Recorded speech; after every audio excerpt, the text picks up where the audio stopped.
Quiero transmitirles en primer lugar un saludo de nuestra directora y de nuestro director cultural, que se encuentran fuera de Madrid inaugurando dos de las sedes de la exposición Miradas a otros museos. No pueden estar en este acto y me piden que les transmita un saludo. Y como les decía, el ciclo que se inició en el año 2009 llega este año a su cuarta edición y recibimos hoy a José Ramón Fernández, que es el Premio Nacional de Literatura en la modalidad de Literatura Dramática en el año 2011. Desde 2008 han participado en él muchos de los galardonados en todas las modalidades: letras, ensayo, literatura dramática, literatura infantil y juvenil, narrativa, poesía joven, que vendrá este año, historia de España, traducción, cómic, ilustración y periodismo cultural. La participación de todos ellos nos ha permitido conocer mejor sus obras, su forma de trabajar, sus intereses, y hemos tenido la oportunidad de acercarnos a ellos aquí, en la Biblioteca Nacional de España, una institución que este año cumple 300 años y que es la institución cultural más antigua de nuestro país. No les voy a leer el currículum de José Ramón, porque todos ustedes tienen un papel que les han dado en la puerta, en donde pueden leer cuál es su trabajo. Pero sí quiero hacer una mención especial porque José Ramón tiene una vinculación más íntima con la Biblioteca Nacional de España y con el tricentenario, puesto que desde el mes de enero de este año hasta el mes de abril se celebró aquí, en este mismo salón de actos, un espectáculo que se llamaba El Libro Infinito, Biblioteca Nacional de España, 3 siglos, en el que a través de personajes vinculados a la Biblioteca Nacional y un personaje que era la propia Biblioteca Nacional nos contaba la historia, nos hablaba de las colecciones y de los sentimientos de la propia Biblioteca Nacional. Como en este espectáculo del que les hablo, José Ramón Fernández nos contó qué era la residencia de estudiantes en el momento que retrata en su Colmena Científica o El Café de Negrín, que es la obra por la que se le concedió el Premio Nacional de Literatura Dramática y del que yo espero y deseo que nos cuente algo a continuación. Para terminar, quiero agradecer la presencia de Isabel Ruiz de Elvira, la subdirectora general de promoción del libro La lectura de letras españolas, que nos acompaña, y por supuesto quiero agradecer la presencia de José Ramón y les animo a asistir a las distintas sesiones que de este ciclo Premios Nacionales retomamos a partir de ahora. La próxima semana vendrá Maite Carranza, Premio Nacional de Literatura Infantil y Juvenil, el día 30, y Marcos Giral Torrente, que es Premio Nacional de Letras, vendrá el próximo día 31. Y sin más les dejo con José Ramón. Muchas gracias.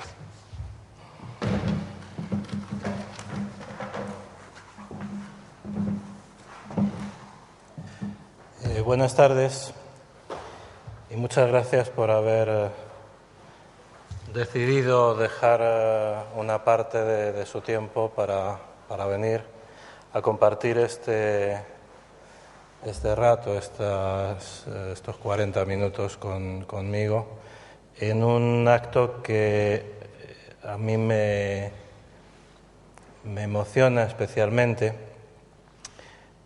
Bueno, en primer lugar, debo indicarles que no se equivocan. Este es el acto del cual ustedes han tenido un tarjetón y ahora les han dado un programa, aunque la persona de la fotografía no se parezca demasiado. Esto tiene una explicación, y es que mis amigos de la Biblioteca Nacional han utilizado la misma fotografía que utilizaron cuando vine a esta casa en 2008. Recuerdo que Marisa Cuenca, que me presentó en aquella ocasión, todavía me regaló el mote de joven autor.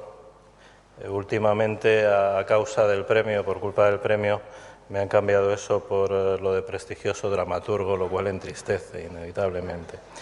Les decía, para mí es algo especial estar en este lugar. Y quiero compartir con ustedes esa sensación de que estoy en casa. No solo porque aquí trabaja mi amigo Antonio León, y no solo porque puedo recordar momentos de hasta hace más de 30 años, de un muchacho alumno de COU que entra por esa puerta, que se asoma a la sala que hay enfrente de esta sala, que ahora es una sala de exposiciones y en ese tiempo era una biblioteca de préstamo, a pedir un ejemplar de la Eneida, por ejemplo, y durante esos 30 años me he podido acercar a esta casa en muchas ocasiones y entrar en esa sala y ser feliz muchas horas en eso que creo que nos interesa a todos, leyendo. Y efectivamente, además, me siento en este espacio en casa porque la Biblioteca Nacional me ofreció el privilegio de escribir para esta casa primero un espectáculo basado en Amadís de Gaula, que se llamó El Caballero, una de cuyas escenas se hizo en una noche blanca, las que organiza el Ayuntamiento en las escaleras de esta biblioteca. El espectáculo luego se hizo aquí para unos 2.000 espectadores a lo largo de varias semanas, de los cuales 1.000 eran jóvenes de 16, 17 años, algo que a mí me agrada especialmente, y luego volveré sobre ello al hablar de la colmena científica. Y luego se hizo en Almagro y me permitió alargar un poquito más el espectáculo y meter un encuentro entre Amadís y Don Quijote en medio de la batalla de las ovejas, lo cual nos divirtió bastante en aquella ocasión, nos lo pasamos muy bien en aquel trabajo. Más adelante, también por un centenario, por estos 300 años de la institución de la Biblioteca Nacional, aunque este edificio sea bastante más joven, me propusieron escribir un texto a propósito de la biblioteca, y lo que hice fue recuperar algunos monólogos que habíamos preparado para unas visitas nocturnas que se están haciendo y que les recomiendo si no las han conocido, porque es un viaje fascinante a las entrañas de este edificio, y que finalmente esos monólogos dieron lugar a un espectáculo en el que efectivamente utilicé un personaje extraño, la propia biblioteca, que sueña lo que nosotros leemos y que fue encarnada maravillosamente por Andrea Soto. Ambos trabajos son trabajos de dramaturgia. Cuando se me habla de lo de prestigioso dramaturgo, yo me abrazo a la palabra dramaturgo, en el sentido de que no me siento tan autor como dramaturgo, en el sentido de que lo que hago, mi oficio, es tomar materiales muy diversos y ayudar a los actores, al director, al escenógrafo, a todo el equipo de ese trabajo colectivo que es una obra de teatro, a que se pueda crear con esos materiales un espectáculo, a ofrecerles un texto que pueda ser un texto para el espectáculo. Así, El Caballero tenía miles de palabras del propio libro de Amadís de Gaula y de algunos otros libros, porque siempre me gusta hacer alguna trampa. Y, por supuesto, en los monólogos de los personajes de la Biblioteca Nacional había mucha documentación que me llevaba a que Goya hablase con el mismo desparpajo que habla en sus cartas a su amigo Martín Zapater, y lo cual sorprendía mucho a los jóvenes oír a don Francisco de Goya diciendo tacos sin parar, o que el músico Barbieri hablase con esa alegría de las calles de Madrid, con la misma que hablaba el propio Barbieri al contar algunas de sus aventuras y de cómo terminaba milagrosamente los textos un día antes de empezar los ensayos. Una especie de costumbre que tenemos en teatro, no sé por qué. Bueno, como dijo un célebre escritor, uno de los mayores nombres de la democracia, en una noche también célebre, he venido a hablar de mi libro, y les tendré que explicar también por qué quiero insistir especialmente en esta obra. En primer lugar, bueno, pues efectivamente hace 4 años, en 2008, vine aquí, hablé de la trayectoria de 15 años de escritura, y estos días, ayer mirando por si me ponía a hablar de las cosas que he hecho después, he decidido que merezco unas vacaciones. En los últimos 4 años he estrenado unos 15 espectáculos, entre versiones de diversos autores y obras escritas por mi mano. Pero les quiero hablar de la colmena científica por una razón evidente. Este ciclo habla de los premios nacionales y el Premio Nacional de Literatura Dramática ya ha llegado a esa normalidad en la que el premio se concede no a un escritor, sino a una obra que se publica en un año. Digo esto porque efectivamente los premios de ensayo, narrativa y poesía tenían una edad mayor. Se puede seguir en la página web del Ministerio de Cultura los nombres de los premiados desde el comienzo de la democracia, desde el año 76, 77. Sin embargo, el de literatura dramática es mucho más joven, solo se da desde el 92, o sea, solo somos 20 los que hemos tenido el honor de recibirlo, y en los primeros años hubo una cierta idea de hacer justicia con grandes nombres, de modo que lo recibieron Francisco Nieva, Alfonso Sastre, José María Rodríguez Méndez, digamos con la excusa de que ese año habían publicado una obra, aunque no fuese la mejor de sus obras. En este caso, sí creo, es evidente, que no me lo han dado por mi trayectoria, sino por una obra que por la ayuda de muchos me salió bien. Es el premio a la colmena científica. Y insisto en la ayuda de muchos. Insisto en que mi idea acerca de la literatura dramática es la escritura de un texto con la ayuda de mucha gente y para mucha gente y en común. Un texto que se escribe acompañado.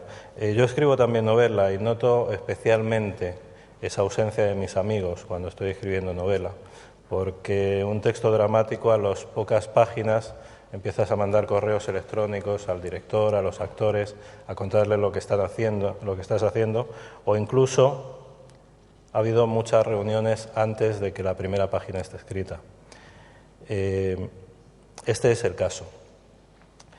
Un día, hace ya unos años, me llamó una de las personas posiblemente más importantes en el desarrollo del teatro español de las últimas décadas, que no está en la primera fila de los flashes, pero que ha tenido influencia en muchos de los grandes espectáculos y de los ciclos que hemos podido ver en España. Piru Navarro.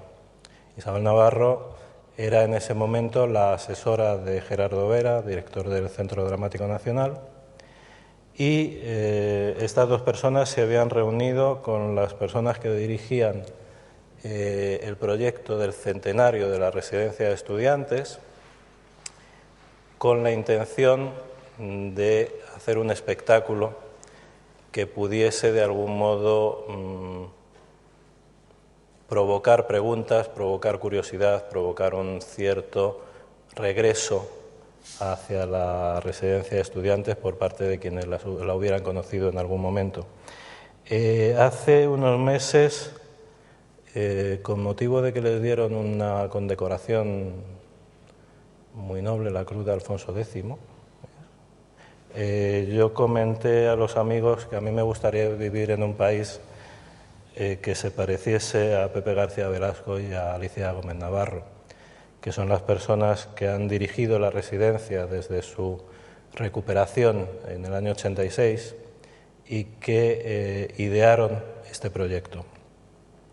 Pues bien, Piru Navarro me llamó y me dijo: queremos que escribas un texto sobre la residencia de estudiantes, que escribas un texto sobre los científicos, que dejes en paz a Lorca, Buñuel y Dalí, que ya bastante los conocemos, y que había un lugar en la residencia de estudiantes especialmente curioso y atractivo, que era el laboratorio de fisiología que dirigía el doctor Negrín, en el que se reunían una serie de intelectuales a tomar café que el doctor Negrín preparaba en los tubos de ensayo. Y Piru no me dijo mucho más. Bueno, me dijo: trátame bien a Negrín. lo cual tampoco hacía mucha falta porque yo conocía algo del personaje, que posiblemente ha sido uno de nuestros científicos más brillantes, y sobre todo ese personaje podía ser el centro de una especie de dinastía de científicos de grandes nombres de nuestra ciencia. Yo tengo un especial interés por la ciencia precisamente por mi ignorancia.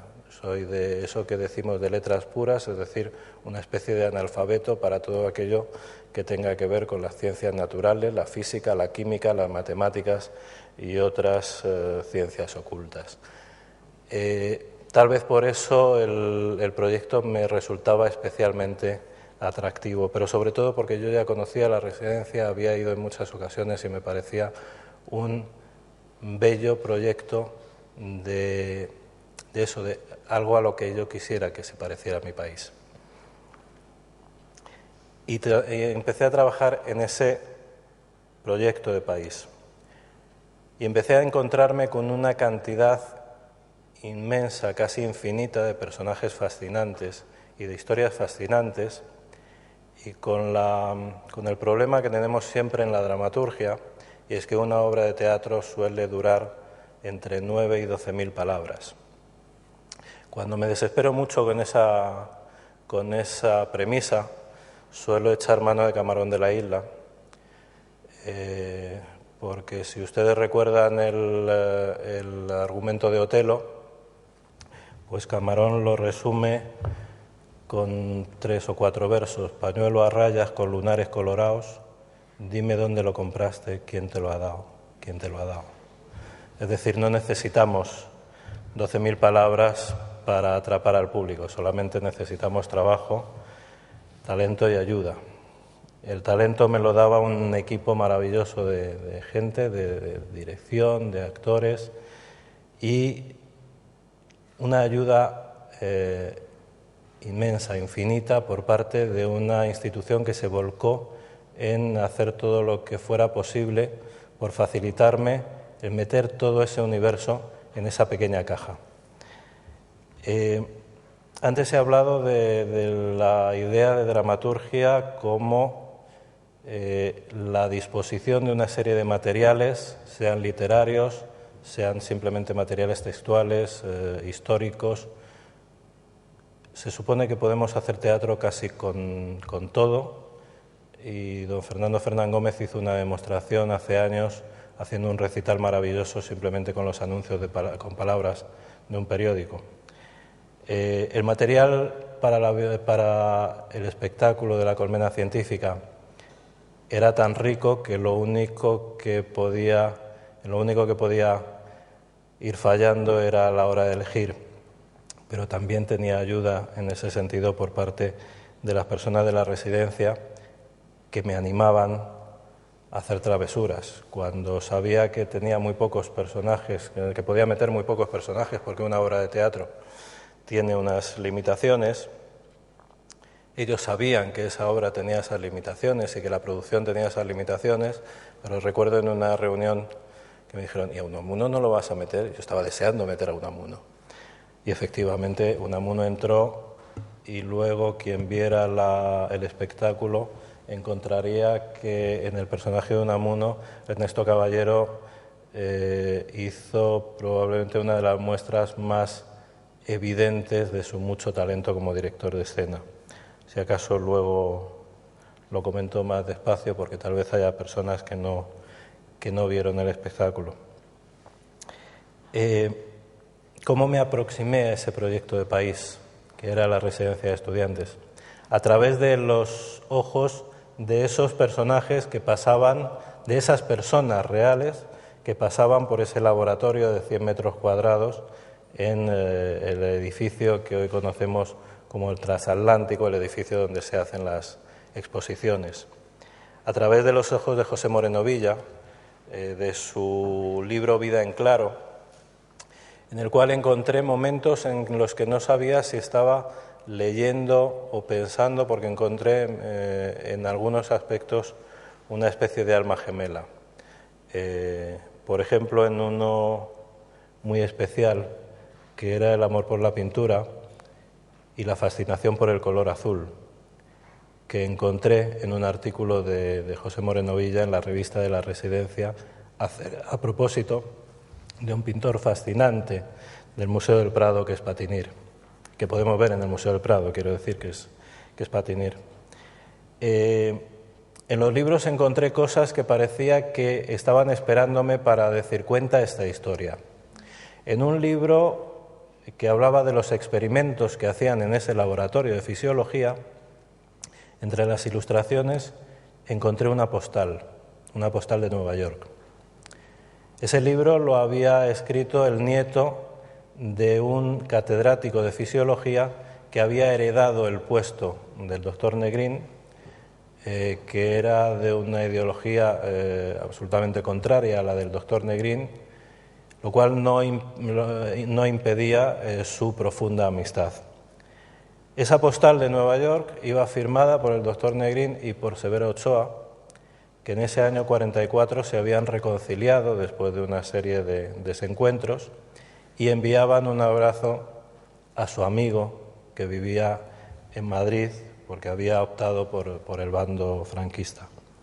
Esa amistad por encima de las ideas y esa capacidad para discutir las ideas desde la amistad y desde el respeto, que es posiblemente la más clara seña de identidad de la residencia de estudiantes y que es una de las razones por las que insisto siempre en decir que a mí me gustaría que mi país se pareciese a esa institución. Esa posibilidad de ser amigos, o al menos de discutir por encima de las diferencias, me ofrecía un maravilloso punto de partida.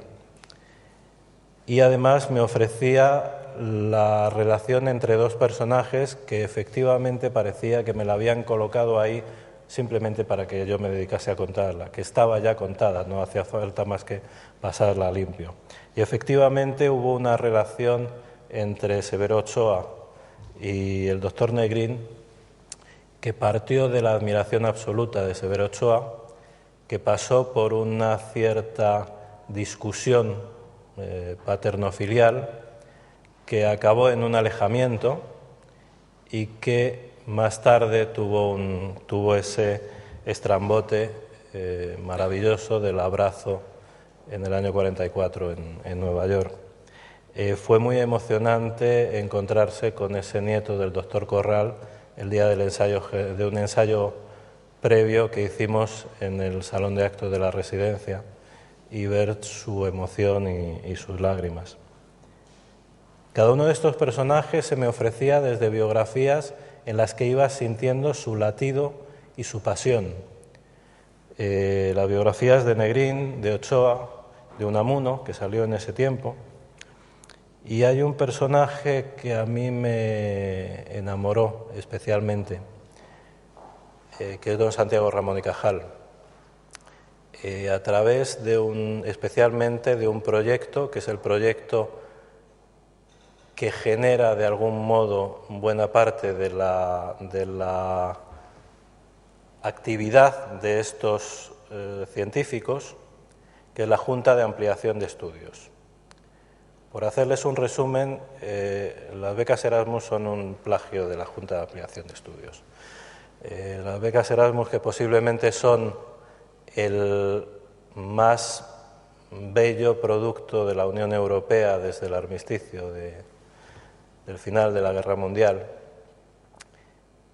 Las becas Erasmus son algo muy parecido a las becas para estudios en el extranjero que daba la Junta de Ampliación de Estudios, que fue algo que impulsó especialmente durante bastantes años de su vida don Santiago Ramón y Cajal.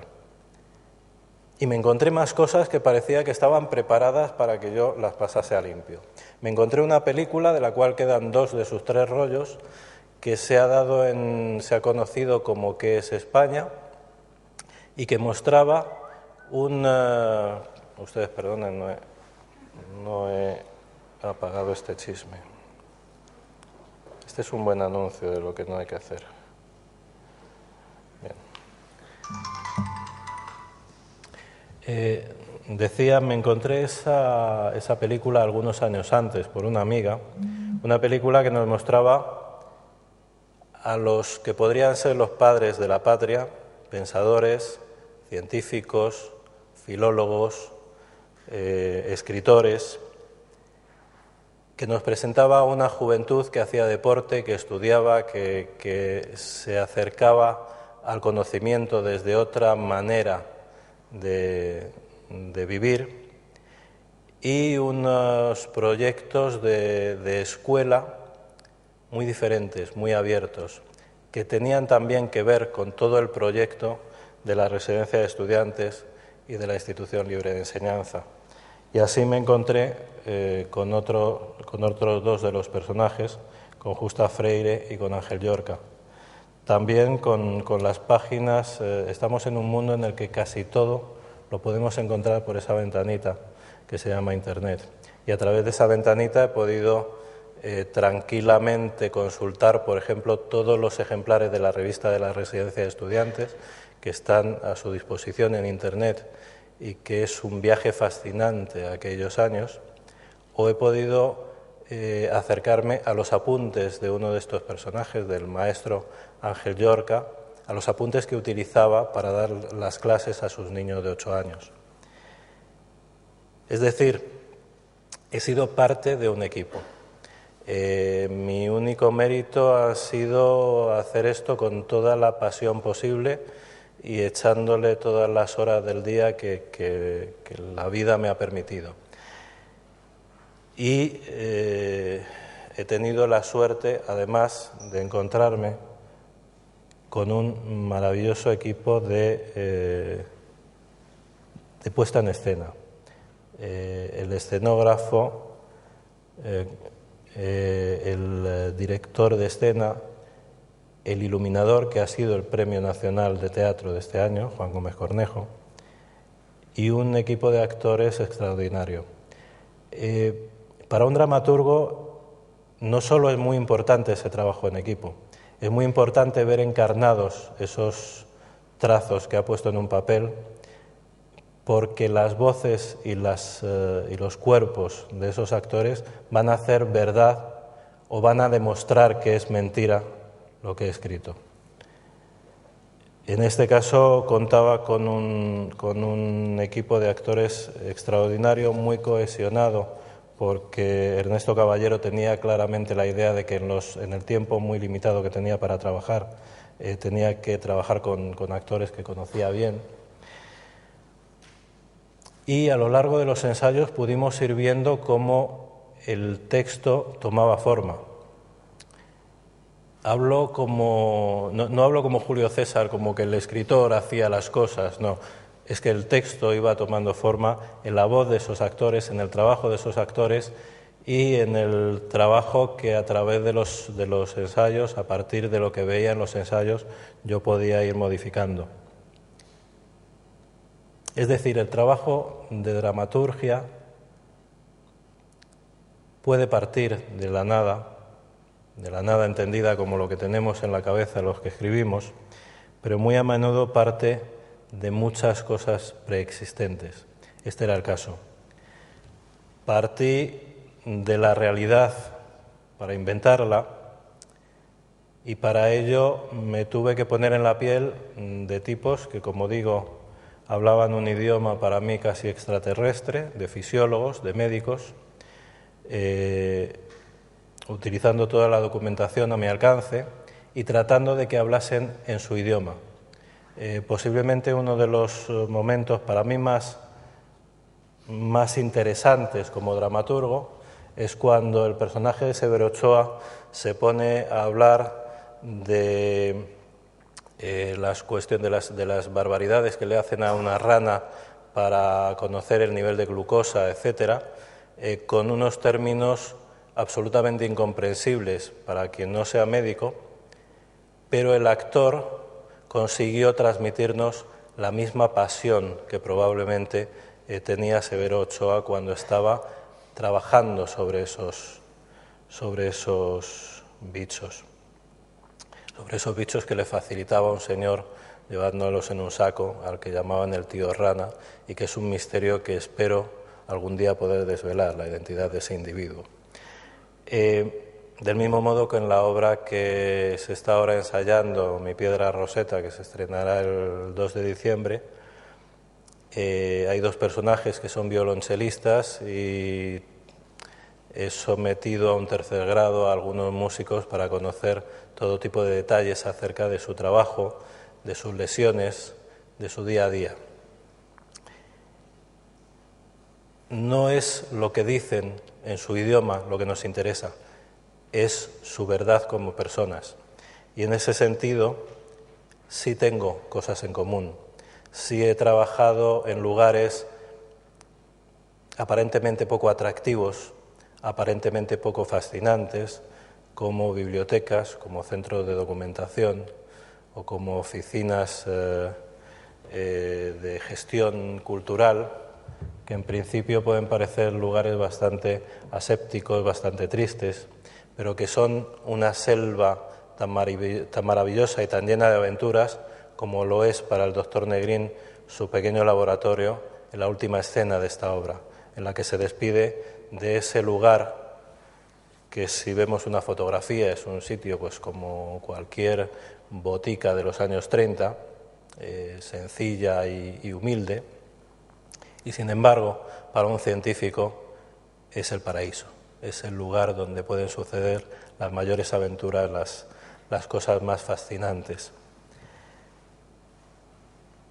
Parto de la realidad y parto de sus palabras para volverlas a escribir, sea las palabras de Moreno Villa, hablando del mar de su Málaga natal, o sea en estos últimos meses las de Don Quijote, dos personajes, por cierto, unidos por la bondad.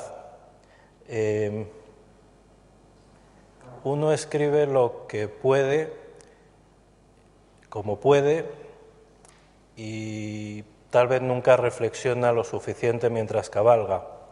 Pero cuando llegan días como estos y hay que hacer un poco resumen de lo que se ha hecho, me doy cuenta de que en los últimos años casi todas las obras que he escrito guardan por debajo una reflexión acerca de la bondad, acerca de algo que he repetido últimamente en ocasiones. Es una reflexión del filósofo José Antonio Marina, la idea de que la bondad es posiblemente el mayor invento del ser humano, o sea, el mejor invento del ser humano, la capacidad de hacer bien a otros sin esperar una recompensa, simplemente porque es lo que tengo que hacer, lo cual une a muchos de estos personajes, o a todos los personajes de esta colmena científica, con ese Don Quijote o con algunos personajes de una comedia que escribí recientemente titulada La ventana de Chigrinsky, de ese Amadís de Gaula, de los personajes que habitan esta biblioteca, o también, ¿por qué no?, de los personajes de Mi piedra Roseta, una serie de personas, bailarines, músicos, que necesitan encontrarse en el otro. Parto de materiales, como vemos, de la realidad de fuera. Parto de lo ajeno, pero parto de lo ajeno para llenarlo de mí. Yo soy todos ellos, no soy especialmente original en eso, y ya hubo un señor que dijo esto mismo hacia 1847, eso de Madame Bovary, c'est moi. Hace unos años me pidieron hacer una reflexión acerca de mis piezas breves, y en ese momento incluí entre las piezas breves estos 4 monólogos que se pueden ver en la biblioteca. Y yo insistía en una situación común de todo lo que pueda escribir, que si bien son materiales que parten de lo ajeno, son materiales que pasan indefectiblemente, ineluctablemente por mí. Y ponía el ejemplo de estos 4 personajes como algo muy evidente. Los personajes son los que dan nombre a las salas principales de la Biblioteca Nacional y el señor que se la inventó. Y así decía que soy un tipo que no tiene muy claro si alguna de las páginas que ha escrito vale la pena y se conservará en algún sitio, como le ocurre al Miguel de Cervantes, de ese monólogo que acaba de volver de Argel y que aún no ha escrito más que algunos poemas y algún pequeño libro, y que no sabe que va a ser el autor del Quijote. Comparto con Goya ese mismo miedo a la locura que se transmite en ese monólogo que he escrito y que se transmite en muchas de las reflexiones del propio pintor aragonés. Y podemos encontrar mi fondo en ese Francisco Asenjo Barbieri, que ama la alta cultura, pero que ama la cultura de la calle y que ama la calle y que está deseando poner el oído en el autobús y escuchar lo que dice la gente y saber lo que pasa en su siglo. Y también algo tendré que ver con ese rey Felipe V que trabaja desde la mañana a la noche buscando el no encontrar un hueco para eso que los monjes medievales llamaban el demonio del mediodía.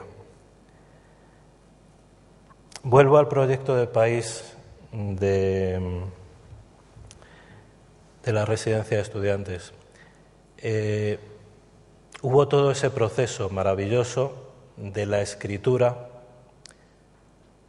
en casa, de la escritura con las personas de la residencia y de la escritura con el director y con los actores, que dio lugar a un espectáculo, en mi opinión, excelente, fascinante, que daba una escritura más, que era la escritura del público, que daba a ver qué texto quedaba finalmente en los ojos y en las palabras de los espectadores.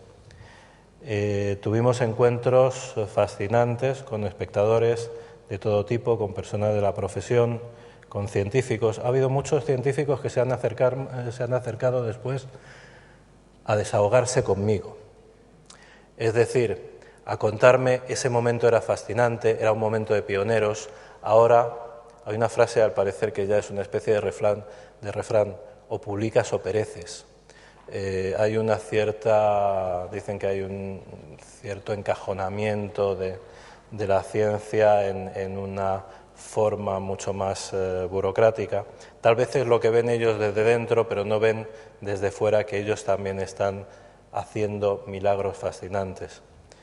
Cosa que, claro, uno no ve cuando está metido dentro de las cosas y trabajando todos los días. Hubo estudiantes que se acercaron. Hubo algunos momentos muy difíciles de transmitir. Por ejemplo, conversaciones con la nieta de Juan Negrín en el propio día del estreno y a lo largo de la gira días posteriores. La obra se estrenó en Madrid en noviembre de 2010 y terminó su gira en París en noviembre de 2011, como sabe muy bien mi tío Juanito.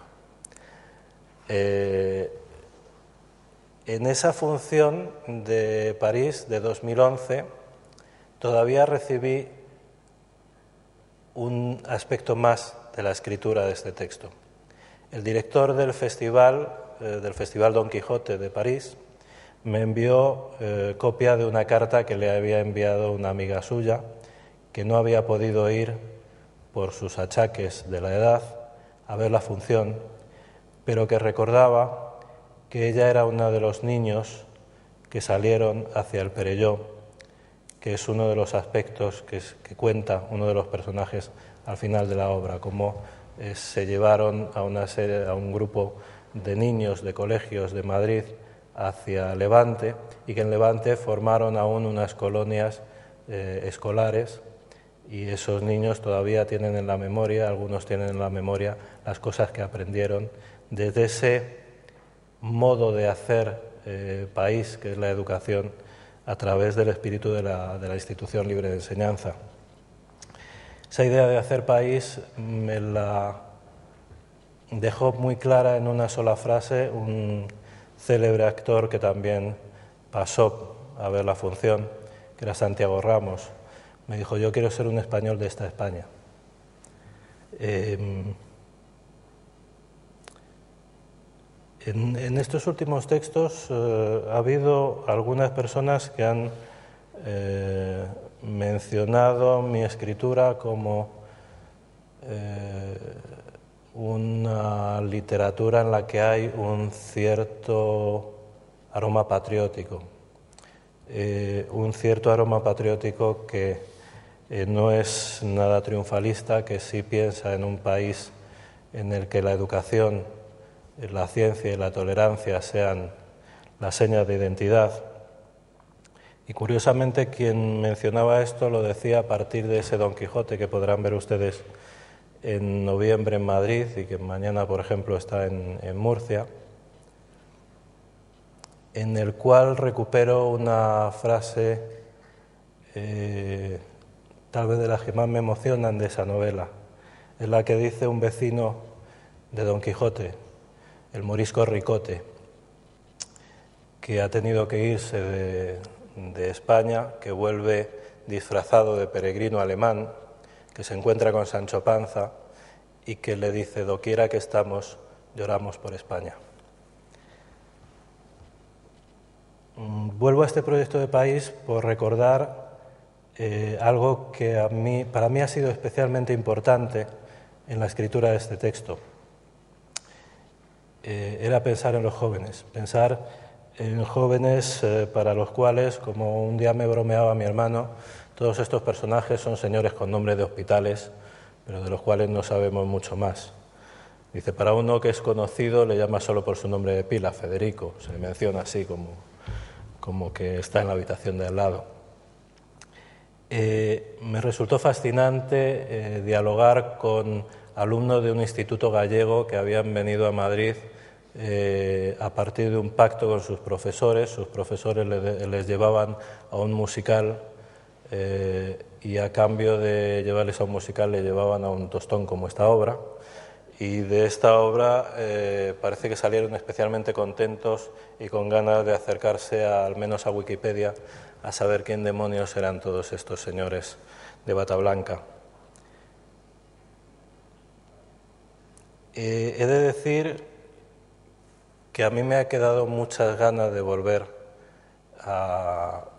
no solo a este laboratorio de Negrín, no solo a ese edificio transatlántico y no solo a la residencia de estudiantes de aquellos años 20, sino a ese proyecto que es la residencia entonces como ahora. Ahora cumple tantos años abierta la residencia de estudiantes desde el 86 como tiempo estuvo abierta antes de la Guerra Civil. Mi amiga Carmen Negrín siempre me insiste en que la residencia de algún modo siguió abierta durante la guerra, puesto que el doctor Calandre siguió en su laboratorio investigando una vacuna contra la malaria en medio de los bombardeos. Es decir, siguió existiendo de algún modo ese espíritu de la residencia durante 3 años más. Ese encuentro con los jóvenes lo volvimos a tener con jóvenes canarios en el Teatro Cuyás, con 2.000 jóvenes canarios que en varias representaciones asistieron para ver esta obra y que posiblemente hayan conocido ese espíritu de la residencia a través de la pasión que le mostraron esos actores. Y aún tuve un bello, un feliz encuentro con un grupo de jóvenes en Sanlúcar de Barrameda, gracias a la gestión de un tipo maravilloso apellidado Bert y de nombre Carlos, que coordina una serie de trabajos en la Fundación Giner de los Ríos. A estos jóvenes estudiantes estuve hablando con ellos unas horas acerca de la residencia, acerca de lo que ellos habían estado leyendo sobre la residencia, y quise terminar el encuentro con ellos leyendo un pequeño fragmento de una carta que escribió don Miguel de Unamuno en el año 29 y que incluía dentro de la obra La colmena científica. Era un momento en el que hablaban de la visita de don Miguel a la residencia, en un momento en el que se acababa de proclamar la República y algunos intelectuales habían escrito documentos proponiendo que Miguel de Unamuno fuese su presidente. He dicho, posiblemente uno de los mayores muestras de talento en apenas unos minutos que he podido ver de un director de escena es la aparición de ese Miguel de Unamuno multiplicado por 4 actores en la puesta en escena fascinante de Ernesto Caballero. Quiero leerles para terminar, las palabras de don Miguel, aprovechando que no está y que no se va a molestar si no las leo bien. Salvad a España, estudiantes. Salvadla de la injusticia, de la ladronería, de la mentira, de la servilidad y de la sandez. Salvadla, hijos míos, e iré cargado de años y de recuerdos a que me cunéis mi último sueño, mi última esperanza, y a descansar en una tierra que habréis hecho hogar espiritual de libertad, de verdad y de justicia. Bueno, como después de don Miguel de Unamuno no se atrevería a hablar más que don Ramón de Valle-Inclán, yo creo que podríamos dar por concluido esto con aquella frase del terno del difunto: después de este folletín, los cafés son obligados. Muchas gracias.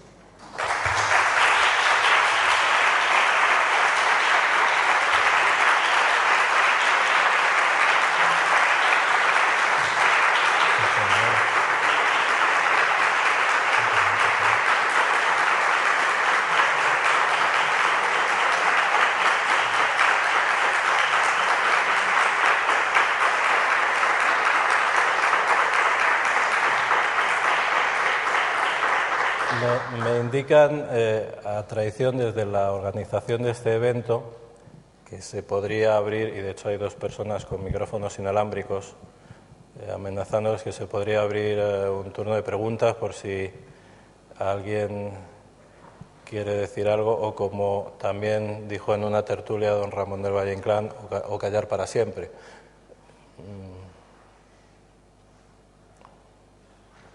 Ah, canallas. Cobardes. Yo estaría dispuesto a abrir el fuego y lo hago sin ningún problema.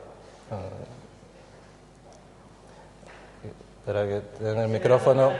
Es que estas cosas luego se. Se me da muy mal el micro. Prefiero cosas gritar, luego se cuelgan que ya en lo he YouTube. hecho hasta la alcaldesa. Se lo pregunto a él todos los días, porque somos amigos, nos vemos poco, pero tenemos WhatsApp. Yo quiero saber cuándo va a volver la colmena a cualquier espacio. Es facilísimo ponerlo aquí, dado que hay personal del Ministerio, en el auditorio del, ahora supongo que será Secretaría de Estado de Cultura, que no sé si se usa, al María Guerrero, a la Residencia de Estudiantes. Él me dice que están en ello. Si lo tiene que mover él, lo veo difícil. Pero aquí hay gente de más instituciones. A lo mejor si yo lo digo, es hasta un negocio. Bueno. Porque estuvo lleno a rabiar en María Guerrero y no hubo manera de encontrar entradas. Bueno, Los de la Biblioteca Nacional también pueden sacar dinero aquí. La gente estamos dispuestas a pagar. Al teatro se va pagando y no pasa nada. Bueno, no es tan caro, ¿eh? Una cosa que yo sí sé por estos 20 años de experiencia es que el teatro es una actividad muy cara, muy difícil de financiar, y a veces uno tiene un cierto temor a escribir un personaje más, por aquello de decir, bueno, es que un personaje más yo sé que al productor le va a costar una cantidad de dinero que la sé, concreta. Tampoco es cuestión de ponernos a hacer números. Y sí sé que se han hecho muchos esfuerzos por que vuelva este espectáculo, que en mi opinión fue excelente. Y sé que en estos momentos es harto difícil por las circunstancias que todos conocemos. ¿No será porque es negrín? Bueno, no lo sé. Pero vamos, en cualquier caso, sí hay una cosa que yo tengo que decir, que el esfuerzo que hizo tanto la Residencia de Estudiantes como el Centro Dramático Nacional para poner en pie ese trabajo fue muy grande, que me permitieron travesuras importantes, como meter algunos personajes más. La obra, si lo pensamos, para los tiempos que corren, es un proyecto casi de la categoría de Ben-Hur, por las circunstancias que vivimos. Y sí es verdad que en toda esta situación lo que yo tenga que decir es muy poco, y lo que yo normalmente tengo que decir respecto de la producción es muy poco. Primero, porque el dramaturgo en estas cosas, como diría don Juan Valera, pinta menos que un perro en misa, normalmente. Pero además porque, por mi parte, decido que las personas que saben son quienes lo tienen que hacer y quienes deben tomar las decisiones.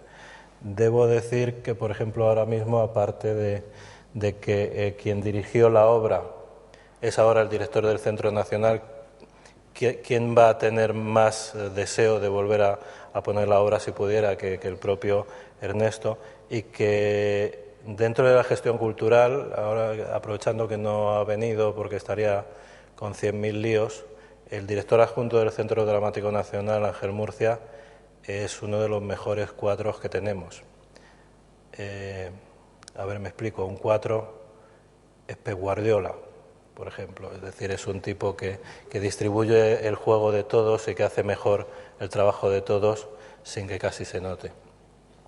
Dicho esto, hay algo que me ha pasado en las últimas semanas que siempre he deseado que me pasase y que espero que me pase pronto con la Colmena Científica. Y es que un día, yendo al ensayo de Yo soy Don Quijote de la Mancha, me dice Pepe Sacristán: ¿te has fijado en ese cartel? Y me encuentro con un cartel que anuncia la obra a través de la cual Pepe y yo nos conocimos hace como 12, 15 años, ya no me acuerdo, que era Las Manos. Que Pepe vino a verla y se reunió luego con los actores y les dijo que él les podía contar lo que fuera porque él era de Chinchón y que la segunda parte se la sabía entera porque él era de Chinchón y vino a Madrid, etcétera, etcétera. Lo que nos encontramos fue un cartel de un grupo universitario que estaba haciendo como función amateur en la Complutense un día Las Manos. Mi deseo más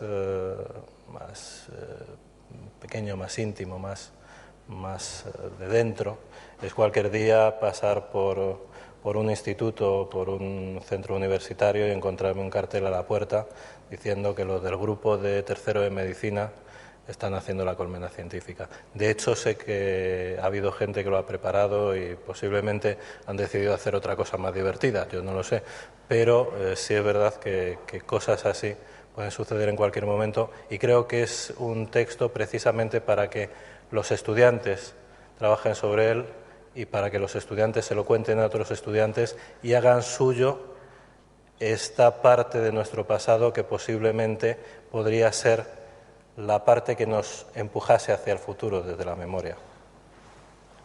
Me ha traído. Quería hablar en nombre de la Residencia de Estudiantes y contestar una vez más a José Ramón, porque realmente para nosotros ha sido muy humilde el trabajo en equipo, pero que realmente hizo un trabajo fantástico de creación. Aquello era una selva de personajes, de cosas, y realmente fue un encaje finísimo de bolillos que consiguiera crear esta obra dramática de la historia de tanta gente, tantas cosas, que era finísimo. Yo, desde luego, creo que para la Residencia fue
y realmente pues dices, es que fue así, es el misterio, ¿no?, fascinante del teatro. Así que yo te quiero dar las gracias porque realmente fue fantástico, y ese ensayo que has aludido previo en la residencia pues fue un momento muy especial, porque tú has citado al nieto del doctor Corral, que estuvo allí y que habló también, pero también hubo mucha más gente que pertenecía, digamos, a aquella tradición, algunos que venían del exilio, y que realmente fue para ellos muy emocionante volverse a encontrar con ese mundo, y ese mundo recreado y personificado en esos.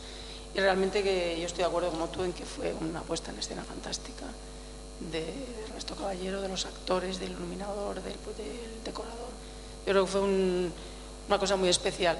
Y bueno, todos creo que estamos varios en distintos frentes luchando porque eso se pueda volver a poner en pie, y esperemos que ocurra, porque yo creo que esta obra es intemporal y que no tiene, si este año no puede ser, pues será en otro momento, porque en cualquier momento se puede disfrutar, y en cualquier momento tendrá éxito. Así que muchas gracias, José Ramón, y felicidades por haberlo escrito, y también evidentemente por el premio. Muchas gracias. Bueno, debo aclarar que quien hablaba es la directora de la Residencia de Estudiantes, Alicia Gómez Navarro, que nos acompaña. Y me ha recordado un par de cosas que tal vez valga la pena mencionar. Bueno, una primera, y es que efectivamente las obras de teatro tienen muchas vidas y tienen todo un planeta para viajar. Yo estoy teniendo en los últimos años la oportunidad fascinante de ver obras mías interpretadas nuevamente por actores en otros idiomas. Hace unas semanas pude ver a una actriz francesa haciendo una obra mía que se llama Mariana, que es la primera la primera cosa decente que no rompí, y que se estrenó en el año 95 en Madrid, y que ahora mismo está por una compañía en gira por Venezuela y Argentina, y lo estaba haciendo otra compañía en La Rochelle, en Francia. Las obras viajan, cambian de idioma, a veces parece que cambiasen de autor, de lo buenas que se vuelven en manos de los actores. Quiero decir esto porque sí sé que, por ejemplo, La Colmena Científica se está traduciendo en idiomas tan familiares y tan cercanos como el serbio y el japonés, con lo cual pues es posible que de esas traducciones surjan puestas en escena en países, en idiomas cuyo sonido no imagino, sinceramente. Hay otra cosa que me ha recordado la intervención de Alicia, que a mí me hizo una especial ilusión, y es que ella me contó que uno de los días había ido, invitados por ellos, el filósofo Emilio Lledó, y que al salir le dijo: creo que voy a escribir algo acerca del entusiasmo. Si un trabajo mío ha servido para que Emilio Lledó coja un bolígrafo, yo me doy por servido para todos los restos, ¿no? Pero además había captado precisamente una de las actitudes más interesantes de ese grupo de personas, de ese espíritu de la residencia, y posiblemente de lo que significa hoy ser científico en este país. Desde luego no eres científico porque te estés forrando, lógicamente. No eres científico por una perspectiva de futuro, especialmente de halagüeña, eres científico por un entusiasmo acerca de aquello que has querido estudiar y que quieres y en lo que quieres desarrollar tu tarea. Y creo que fue muy importante esa mirada de Emilio Lledó. Y me he acordado también del día que me dieron el premio. Íbamos en un autobús, Amelia, mi mujer y yo, en una excursión por la Bretaña, y me sonó el móvil, ya ves que no consigo apagarlo, y era Ángeles González Sinde, que ya tenía en la memoria porque a base de decirle que no a cosas que me proponía, pues nos habíamos acabado tomando cariño. El caso es que me cuenta lo de que me habían dado el premio nacional, etcétera, y yo no puedo ni pegar un grito porque estoy metido en un autobús. y me cuenta la primera conversación acerca de este proyecto que tuvo con Alicia Gómez Navarro, que Alicia Gómez Navarro le contó en qué iba a consistir el proyecto y que ella lo que pensó es menudo embolado. Sin embargo, sí que es verdad que el trabajo era muy complicado, se hizo en un tiempo brevísimo, en apenas 6 meses, pero yo sabía que tenía que hacer lo posible porque aquello saliera bien, porque era un proyecto hermosísimo y era una manera de contar cosas que creo que hay que contar. En estos días, cuando me han pedido reflexionar acerca del teatro clásico y de los personajes de teatro clásico, y he hecho una pequeña reflexión acerca de Segismundo, en ese sentido de que no sabemos si lo que pasa en nuestra vida es real o virtual, si vivimos o soñamos, si estamos locos o sabemos lo que queremos, pero lo que sí creo que es una actitud interesante es esa de hacer lo que tienes que hacer. Y en este caso hacíamos algo que teníamos que hacer, que valía la pena que se hiciera y que se hiciera el esfuerzo que fuese necesario para que el proyecto saliera adelante. Y creo que fue una de esas cosas en las que uno se siente satisfecho para siempre de haber podido participar en ello. Me estoy poniendo estupendo.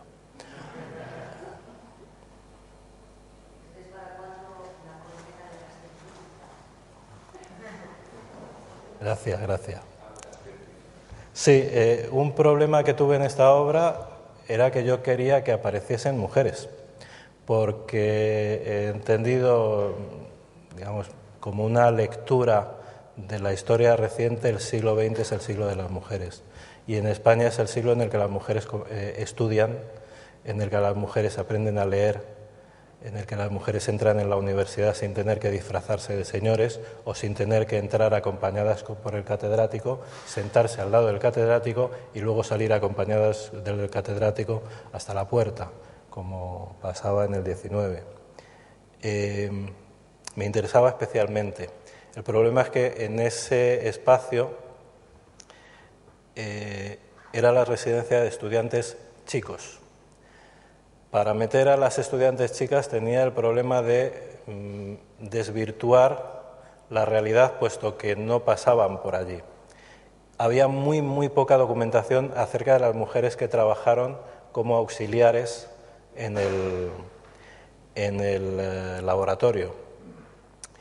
Pero sí pude colar a una persona que tal vez nunca pisó el laboratorio, pero sí era muy amiga de uno de los contertulios habituales, que era Ángel Llorca, y así colé a Justa Freire, que además de ser una mujer, era, digamos,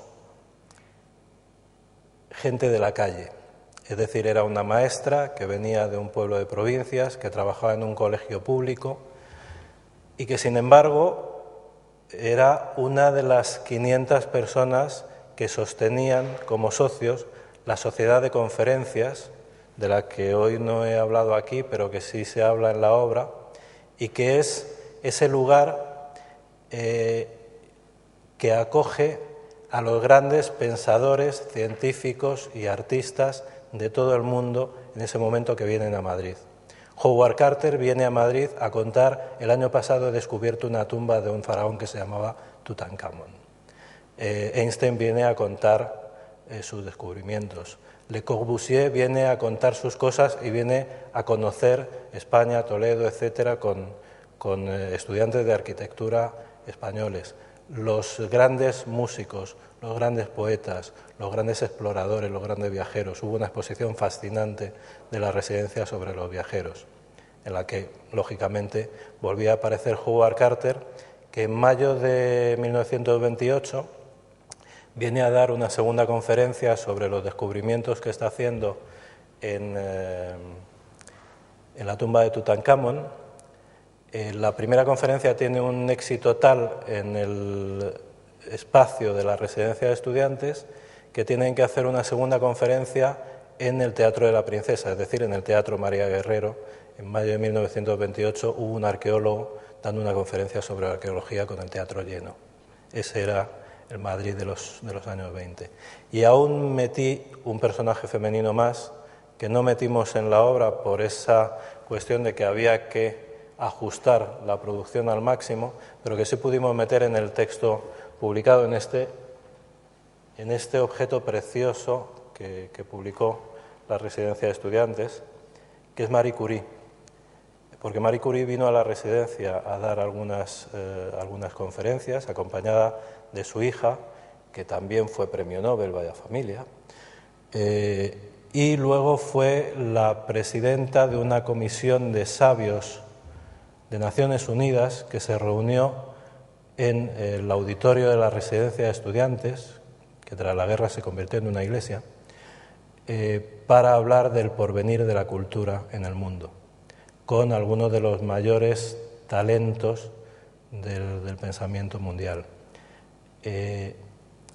Eso era lo que conseguía la sociedad de conferencias ubicada en la Residencia de Estudiantes, apoyada por 500 personas que pagaban unas cuotas y que, ayudados por algunas embajadas, etcétera, conseguían traer a esos grandes sabios a Madrid a que hablasen de lo que pasaba. Algo que ahora hace la residencia, pero yo siempre digo que en estas cosas, en el presente, siempre nos puede el elemento ciruelo, aquel refrán de ciruelo te conocí, ¿cómo quieres que te rece?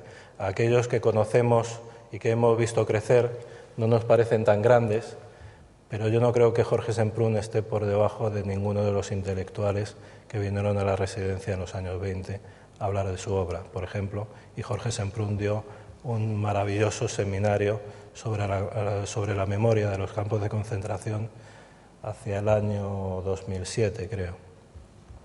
Y digo un ejemplo como se podrían dar muchísimos más. En definitiva, yo he dicho que me quedé con las ganas de mucha más residencia y debo confesar que estoy metido en un proyecto de novela en el que espero que aparezcan todos los personajes que no pudieron aparecer en una obra de teatro, porque una obra de teatro tiene unos límites determinados, un número de personajes determinados y tiene que durar, como dice el maestro Alonso de Santos, lo que dura la siesta de un perro. Entonces tampoco da para mucho más. Pero sí que hay la posibilidad de volver a eso, y en la Residencia de Señoritas, un lugar fascinante, del que casualmente quedó muchísima documentación porque quedó metida en un baúl de un sótano que no se volvió a abrir hasta los años 80, un día que hicieron una mudanza. De tal manera que queda muchísima documentación de aquel proyecto, en el cual, por ejemplo, existió el primer laboratorio de química para mujeres, para estudiantes mujeres, que fue promovido por una universidad norteamericana, por el Smith College, que trajo también, pues, por ejemplo, a una discípula de Isadora Duncan para que les enseñase danza. Es decir, hay tanta historia que contar que lo que no sé es qué están haciendo mis compañeros de generación para meterse a robarme personajes para hacer historias.